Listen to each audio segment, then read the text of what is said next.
Hi, everybody. Welcome to the show.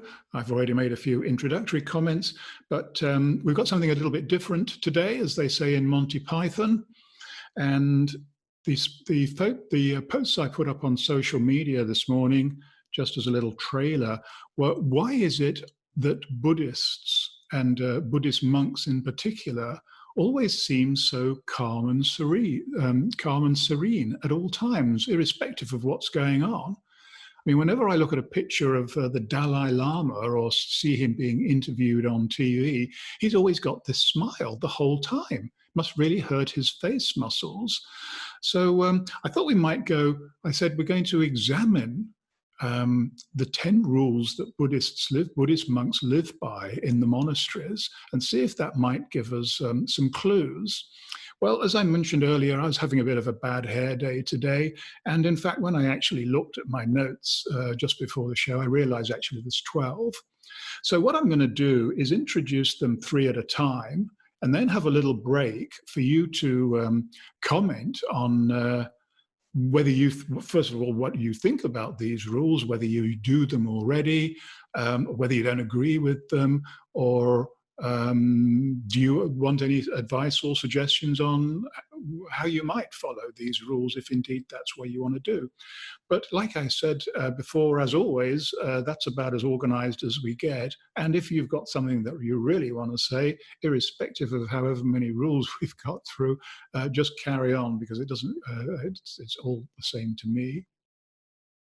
So rule number one, and I think for many people, particularly in today's society, this just could be the most tricky one.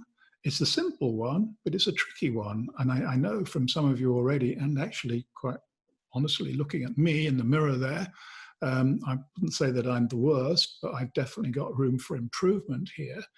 And that is to do one thing at a time. One thing at a time. Now, howls of protest. Do you know what it's like for a working mother juggling 6 balls at once and all the rest of it? Well, obviously I don't. I've never been a working mother, but I have been a working parent, and that was bad enough. I should think being a mother is even more difficult. But so, of course, for some people, this isn't going to be possible all the time. But all of us have a little bit of quiet time in our lives. We can all put a little bit of quiet time on the side where we can just have a bit of me time and we can just do one thing. Now, that one thing could be due to your work. It could be a little coffee break time for a few minutes. It could be a period of meditation. It could be a couple of hours where you go out into the country and have a walk. It could be doing anything. But generally speaking, if something has really got to be done today, then give that thing the importance of just doing it one thing at a time. Now, the reason why I said that this is going to be a tricky one is because modern technology that we're all addicted to, I don't think that's too strong a word, gets in the way of the one thing at a time. And we have to fight back. And I know that if I've got something really important I have to do, like a proposal I've got to make, or a speech to write, or a chapter in a book to write, where it really does require my thoughts to be pretty focused. All of my work, of course, these days is done on the computer, but I make sure I switch off lots of stuff. Those little boxes that come up with text alerts or email flashes in front of you are designed to take your concentration away from the moment. And we've talked about the importance of the moment so many times. And so there we are, do one thing at a time, because you'll find, particularly when you look back at whatever that thing was, you'll sometimes think that is pretty good. Well, if you compare to pretty good to how it would be if you were doing your 6 juggling balls at the time, then it would be outstanding. And as I said, often only when we look back do we recognize where our performance can sometimes be, raised to a level higher than we would expect.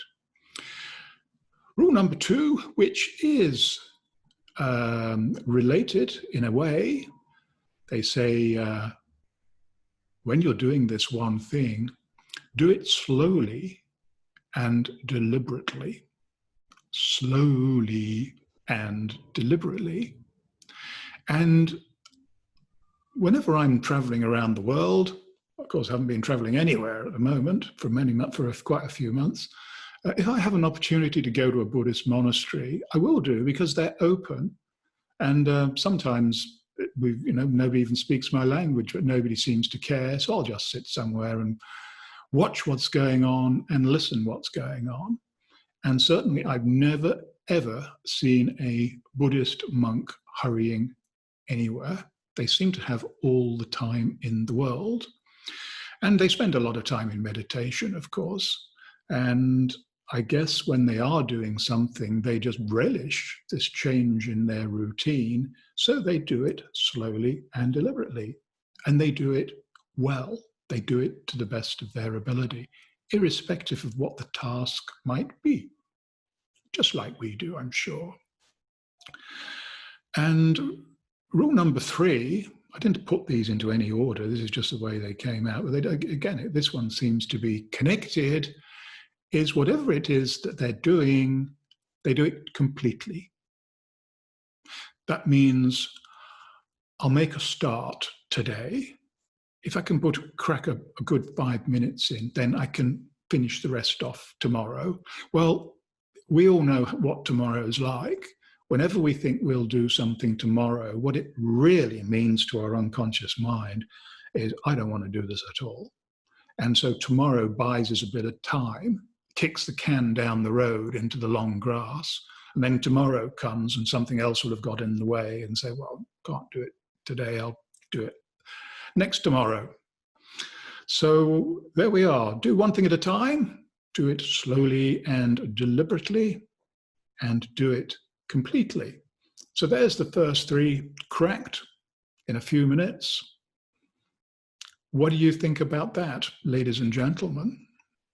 It was very deep and meaningful. As I know that my attention span has really got worse, for sure. I used to be able to read for hours on end.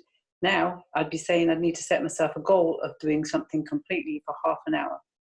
And that seems like a short time, but I know how much I've changed with all the social media stuff I do and everything. So I'm looking for advice there.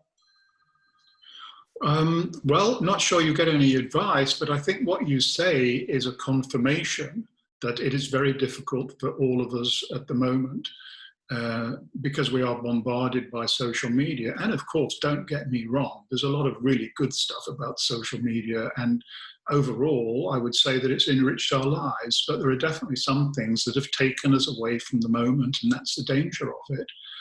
So what advice do I have for you? Well, what you've just said is, by acknowledging that there is this is an issue at the moment for you, a small one, perhaps, maybe even larger, I don't know. But just by accepting that, as far as the unconscious mind is, the job is at least half done, because most people don't accept anything that they don't want to think about. So job is half done, and it seems that you do try and put some time aside for the things that you really want to focus on. And I will just say what I said earlier about switching off all the other things that make buzzing noises or that flash across your screen, and that's going to improve your chances. And you mentioned that you find it hard to sit down and read a book now. Well, I follow publishing trends because I've got 7 books out there, and it's quite important that if I write them, that people buy them or loan them from the library or something, and hopefully enjoy the experience. But there's no question that the trend in publishing is that books are getting smaller and smaller.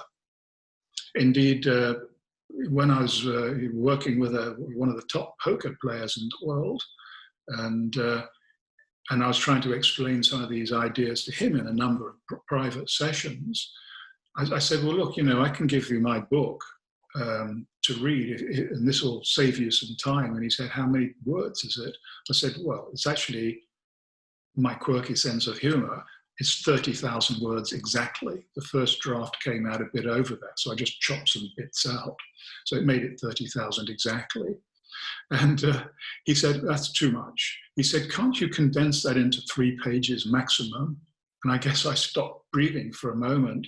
He said, well, look, you can go on the internet and you can get any book in 3 pages. You can get the Bible in 3 pages. Well, I've never explored that any further. I don't know what you get, but it seems like you have to miss quite a bit out. And certainly the kind of stuff that I talk about, you do have to go really on this. This is a journey, and it's a journey that goes from A to Z, and you do have to touch all those letters on the way. But irrespective of the fact that my poker friend, didn't like the verbosity of what we were talking about, he did incredibly well after our sessions, and winning a few $1 million just in the weeks after our sessions. And so he must have got something from it unconsciously, fortunately. So there you are, Caroline, some suggestions for you. You're going to be a new person now, I can see, moving slowly and deliberately, only doing one thing at a time and never moving on to anything else until you've finished the other one completely. How about anybody else? I can't see hands on the screen. I can't see all of you, so just crash straight in if you want to add something at this point. Well, I was just going to say that it's with Buddhists, they're Buddhist monks, they're sort of told what to do. It's much, much easier having the choice taken away from you. Then you can concentrate on the job that you're given. There are so many choices in life that it's very difficult to choose. Sometimes, like a whole day will go past and I just don't know what to concentrate on to do. I've got way too many things in my head, too many projects, too many ideas. I think I'd find it absolutely wonderful if I was a Buddhist monk for a while and was just told what to do. I think I could do it slowly, deliberately, and finish each task. Well, yeah, well, that's great. Thank you. Was that Carol, by the way?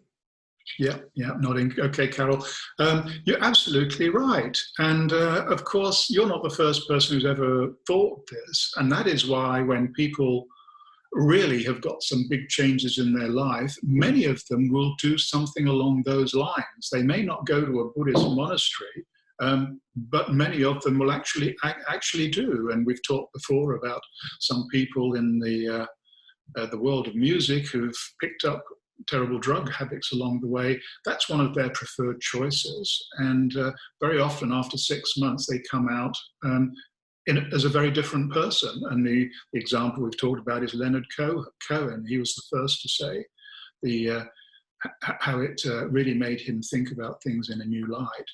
So it is easy when you're told what to do. And the army, of course, that in the past I've had some experience with, they know how to tell people what to do, and they don't give people choices. It's yes, you will do it, or yes, you will do it, one way or the other. So more difficult to be self-disciplined, definitely, but not impossible. And where self-discipline comes in, which I'm not a great fan of self-discipline in the general sense, because I think people should make choices that they like, that are also taking them in the right direction. But in this particular way, I would say, go for little victories. Recognize that you're not going to wean yourself off social media in a day, a month, or even a year. But at least have some little victories of even a few little boxes you can put in the day of a few minutes at a time, where it's all about you. But good point. Thank you, Carol. Anybody else? Hi, Angela here. Hello, Angela. Hi. Just when you mentioned those 3 points, one thing that struck me is the other day I'm a list person. Each day I have lists of things to do, and often the lists are overwhelming because they're completely unachievable. But there was one task I was getting stuck into, and it's almost like I just switched off time in my head, and I was fully immersed in the task. It was tedious, sort of. I've been putting it off. It was a concreting thing near the drive in the house, And I just got on with it, and it was a case of I'm not time limiting myself. Just concentrate on this job. Very focused on it, doing a good job, and then I just finished the whole task, and it actually felt really satisfying afterwards. Again, I kind of switched off to the watch and time, and which again was another satisfying thing, because often I can be looking at my list and looking at the clock thinking, oh no, I've still got this and this to do, or oh, I've just only done this in this amount of time. So the actual feeling of accomplishment was so much greater. Yeah, well, thanks for sharing that. And so you make a number of very good points there, and certainly about time. I mean, just remember that time is time cannot really be measured in hours and seconds. That's one dimension of time, but I don't know enough about quantum physics to take it much further, except people now are accepting there's more than one dimension. And as it happens, you will never see me wearing a watch unless I'm giving a live talk to a group of people where I have to start at the right time and finish at the right time. So, but I rarely wear a watch, and if I do, there'll be a reason like that. And you got your job done, and you enjoyed it, and I think that's the important thing. You enjoy it. People do love doing stuff. That's what we're designed to do. And as Granny would say, if a job's worth doing, it's worth doing well. Okay, well, thank you. Let's move on now. But of course, we can always go back to those three if anybody's got other stuff to add. But I'm looking at my watch. I see we have to keep moving. The next three: do less. That sounds easy. Do less. But then when you start thinking about the list of all the things that you've written down there, how can you get through that list if you do less? Well, I think as Angela hinted at, funnily enough, when you're only doing one thing at a time, you astound and amaze yourself with your productivity. Something that you talked yourself into that you thought was going to take the whole day can be done in a couple of hours. So it's the same with writing a book. You want to write a chapter and you really think it's going to take the whole day minimum. But funnily enough, when you start writing, it's almost like the chapter starts writing itself, and it becomes fun because you start thinking of ideas as you're going along. So that's the do less bit. Number 4, I think this is important one. I think they're all important. Put space between things. So you're concreting your yard, which is a job we all really look forward to doing. You finish. What do you do then? Back to your lists. Get phoning all the friends that you've forgotten to phone today. Get onto Facebook, Insta, whatever it might be. Or do you just sit in the chair in the sun, if it's sunny, and go, and just sit and listen to the birds, or whatever, that's just an example. So put space between things. When a director's making a movie, they always put space between things. The producers will have boxed out every little thing, all the shots that they need during that day, but there's always a gap in between. You don't go from one straight into the other. Put space between things. And this is one that I really like, this next one, because I still don't know whether it's good or bad. And I'm hoping that it's good because I do this, but I'm not sure. You can maybe tell me. Number 6, develop rituals. Have rituals.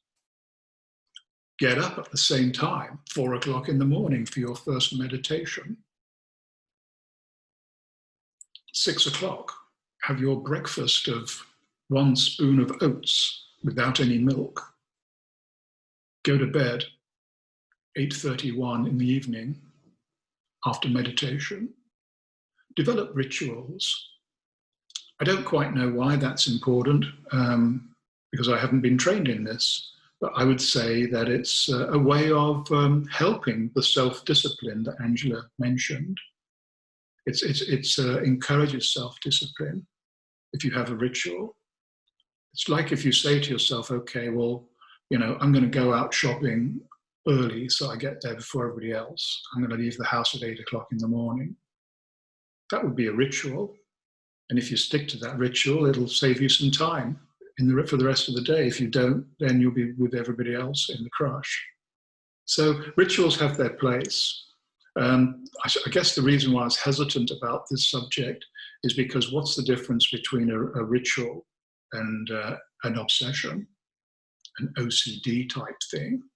I mean, because people who are on the spectrum, and we're all on the spectrum to a greater or to a lesser extent, there's a sweet spot where, this really works and is good, and then there's something on an extreme which actually gets in the way of life. So again, it's a question of finding balance, and this is something that only the individual can do. It's not one of those things we have to feel. But definitely the Buddhist monks, they would have their rituals. And I guess when you've been doing it for years, it becomes hardwired inside you. So that was the next 3. This is time for a little pause then. Just to quickly remind you, do less, put space between things, develop rituals. And so I'll open it up to you, but I'm just thinking now when I said do less, there's an expression that is quite common in modern society when they say less is more. And that is very counterintuitive, and you have to wrap your head around that to understand it. But I think that means the same. Less is more, do less. Anyway, number 7, designate time for certain things. Designate time for certain things. That is because when you've got your list, and I think lists are helpful, I have lists. Don't know where I'd be without them. And I always star the things that are really, really important, because often some of the things on my list that aren't really very important, they're the ones I want to do because they're the most fun. But there's some stuff that just has to get done. So that's how I do it. Designate time for certain things. And if it's like writing an article for a magazine, there will be a deadline. They call it deadline for a reason.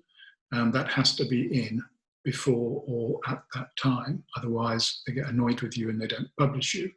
That's not too bad, but it also means they don't pay you either, and that is bad. So designate time for certain things. This is one that I'm really good at, and I bet most of you are. There'll be some who won't, but most of you will be really good at this one. Devote time to sitting. Devote time to sitting. I guess the Buddhist monks, by that, they mean maybe sitting in meditation. I don't know, but they don't tell me that. I've just got this off the internet. It just says, devote time to sitting. I worked for a surgeon, and he said, why stand when you can sit? And why sit when you can lie down? I thought that sounded like quite good advice. 9. This can be a tricky one for some people, not me, of course. Smile and serve others. Smile and serve others. And certainly when you see the Buddhist monks and the Dalai Lama, as I mentioned earlier, they always seem to be smiling. It's strange to our culture. If you sit on the tube, not that anybody would today, but when things were more normal, if you sat on a tube smiling, people would give you a lot of space. They would think you were dangerous or you were on something. And serving others, well, joking apart, there's been plenty of studies done on this, and serving others seems to be really important to us as a species.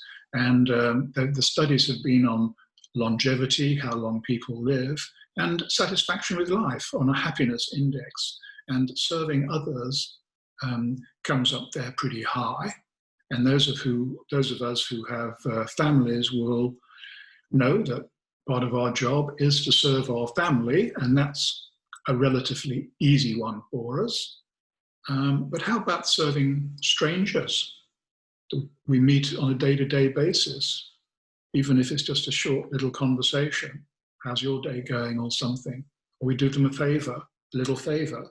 Little favors are easy, but how about doing really big things for people we've never met before? And I know people do stuff like that. A lot of people do.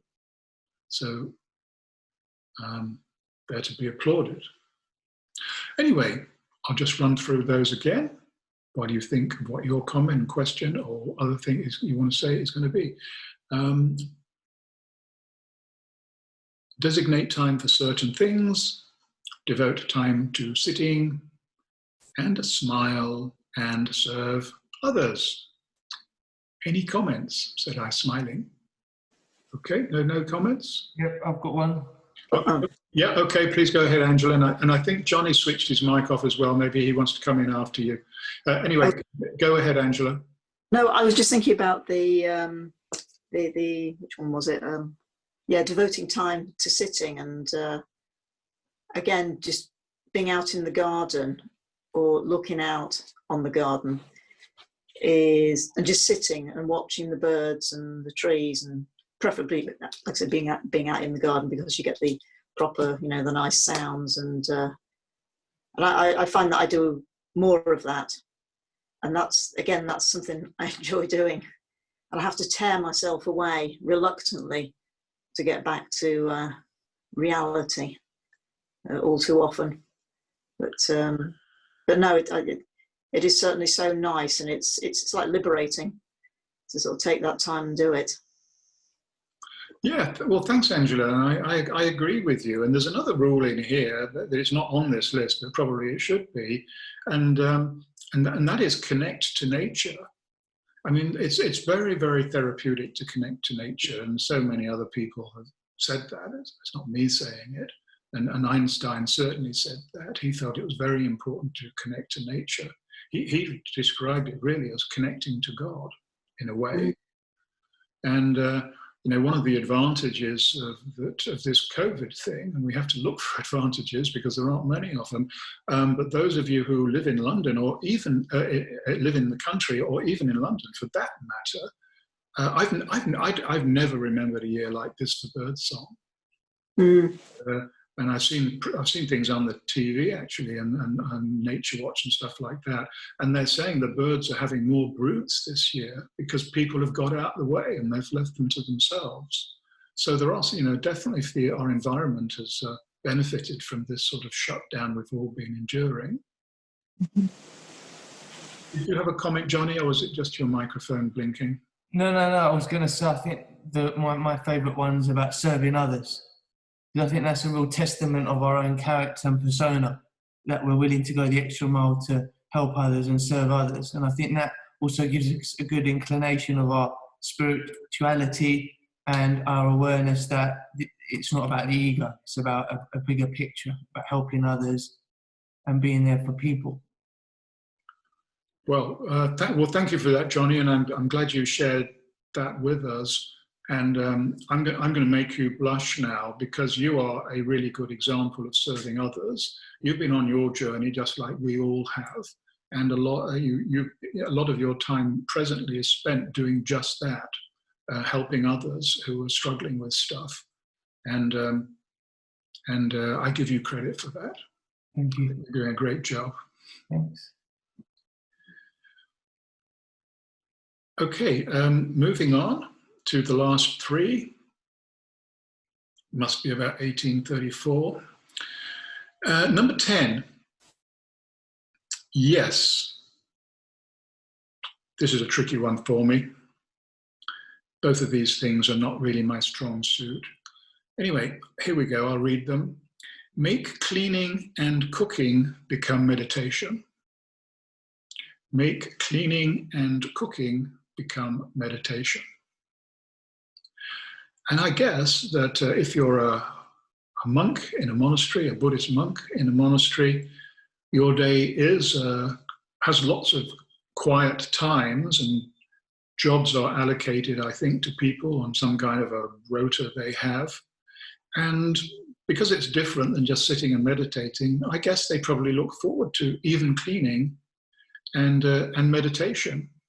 And I think we've probably all heard the story about the bars of chocolate, the experiment where one bar of chocolate was made in the normal way, the normal automated way. And then the second bar of chocolate was stirred by Buddhist monks who are in meditation. And it was put out to people, double-blind trial, tasting bits of chocolate. And guess what? The chocolate made by the Buddhist monks tasted better. Because, I guess, they put love into it. And I notice some restaurants now, they're putting on their website, you know, we prepare and cook our food with love. I don't think they've been in a Buddhist monastery. But yeah, we all know that when somebody's taken care preparing a meal, yeah, the love's there. So we should enjoy that. Make cleaning and cooking become meditation. I like this next one. Think about what is necessary. Think about what is necessary.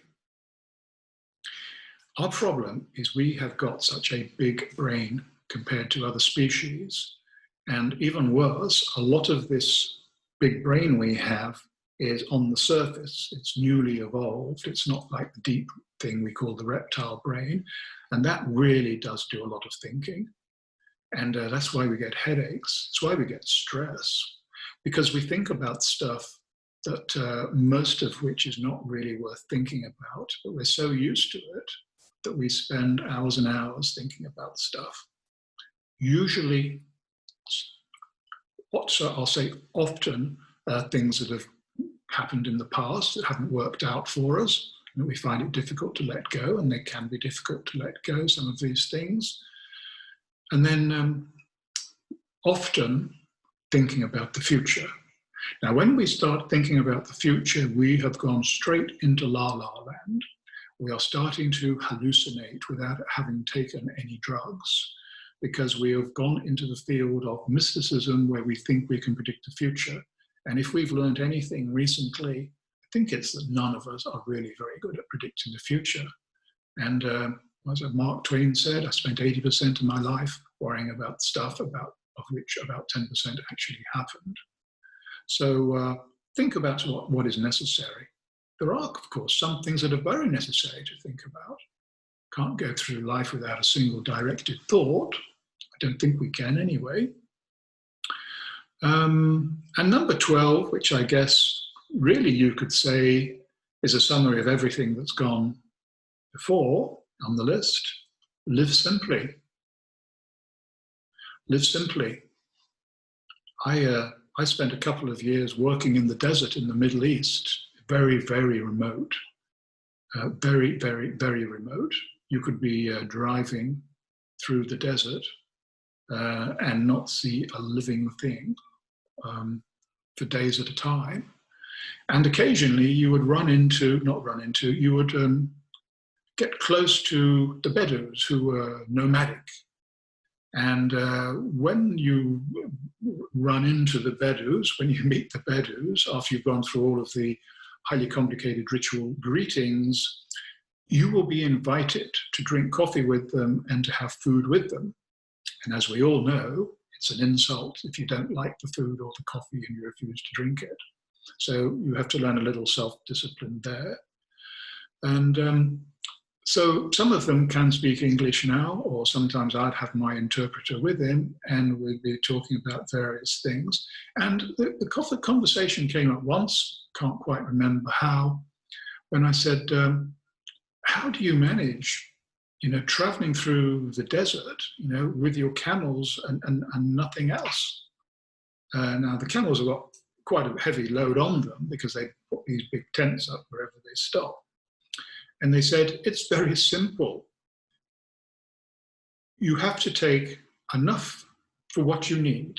And if you take anything extra, it's an extra weight that you have to carry that buries you in the sand.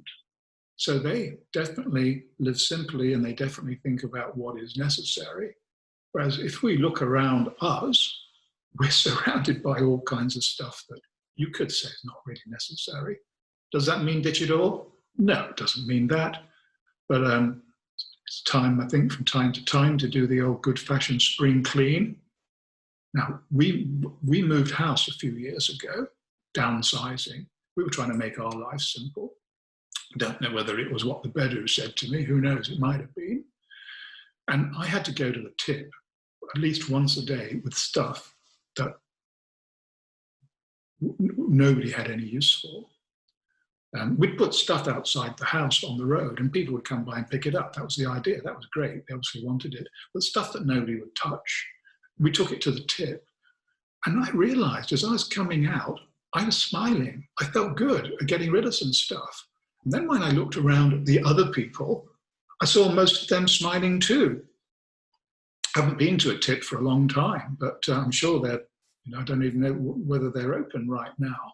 But there's no question that people love chucking stuff out. So that was the last three. Make cleaning and cooking become a meditation. Think about what's necessary and live simply. What do you think about that? Comments, questions, thoughts? Hi Steve, it's Sherry. Hello Sherry, how are you? Hiya. Yeah, good, thank you. One that struck a chord with me is the make cleaning and cooking meditation. Because as you know, we have down here in Dartmouth, we've got our little holiday rental flat that I manage. And so consequently, I have a whole load of bed linen to wash and iron quite frequently. And ironing was always one of my hated jobs. But now I find I'm looking forward to it because I just stand there and meditate basically while I'm ironing. I take my shoes off, I get myself comfortable, I'm by the window looking out over the hills, and it's just really has become a meditation for me. So I find myself actually looking forward to doing the ironing now these days.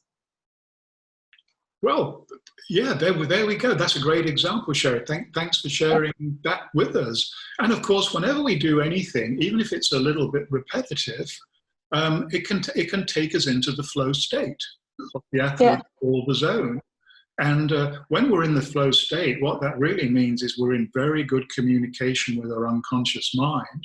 So, I mean, it's such a good thing that you're doing. It makes me think, perhaps all of us on the show, we can all post off, bundle up our sheets and stuff and give you some more flow. No, it's all right. I've got enough to keep me going, I think. But no, it is. Yeah, actually, you saying getting into the flow, that's exactly it. That's exactly how I feel. Yeah. Yeah. Yeah. Don't want any more, but it's enough. And yeah. And of course, you've made us all very jealous with your B&B or whatever, your rental thing down in the southwest. I'm sure you're fully booked for the summer. So every pair of sheets you're ironing, that's another successful rental. So yeah, nice problems to have. Yeah, not bad at all. Not bad at all. Put your phone number down so we can all make some bookings with you. Yes, help yourself. Not until after the end of September, though, because we're booked fully through. Yeah. Okay. Okay. Any other comments before we close the show for today? Can I just add from my perspective? Yeah, I find that time